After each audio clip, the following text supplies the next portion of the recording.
Greetings and welcome in, everybody. It is week 2 of Friday Night Live, and I think you know what that means. It is time for Jenks versus Union, Oklahoma's greatest high school football rivalry. If there's a better one anywhere in America, I'd have to see it to believe it. Combined, the Trojans and Redskins have won the last 18 state championships. Last 22 meetings, that would be 11 wins apiece. Last year's Backyard Bowl, yet another miracle finish. Would we have more of the same tonight?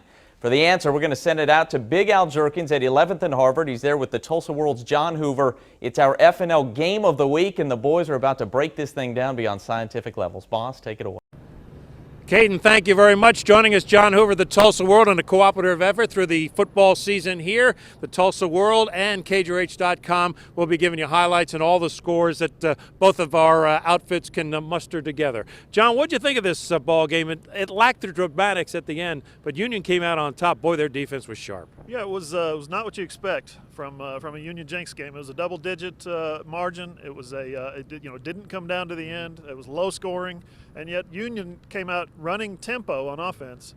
And last week they ended up blowing a 10-point lead against South Lake Carroll. This week they really made an effort to hold on to that double-digit lead. 11-point lead with 7 minutes left, and they ended up instead of running the tempo and getting high scores, they ended up going and running the clock out. Well, Jenks comes up with a big interception themselves. They get the 7-0 lead, and I thought the Farquhar first touchdown that tied the game up, that's what changed the tempo right back to Union's favor. Yeah, and I thought another huge play, obviously, was a pass interference in the end zone right before halftime that allowed Union to score a touchdown. A great pass by Mason Farquhar and a great catch by Robert Thomas. And the defense for Union stifled Jenks. It looked like Jenks was moving the football pretty well. They'd get into the red zone, couldn't put it in.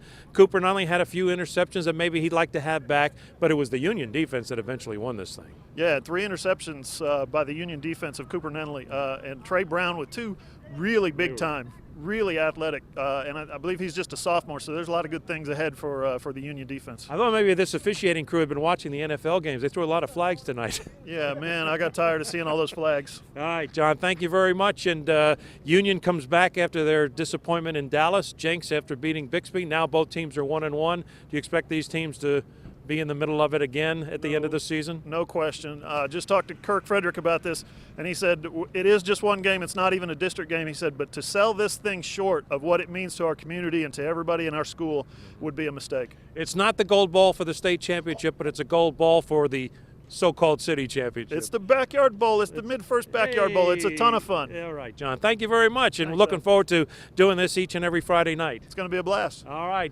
Now let's wrap it back. Again, Union wins at 24-13, so they go to 1-1. Jenks falls to 1-1, and now it's on to week 3, and then following the whole district situation. Of course, 6A dominated here by Union and Jenks, and Union comes out on top 24-13. Now back to Caden.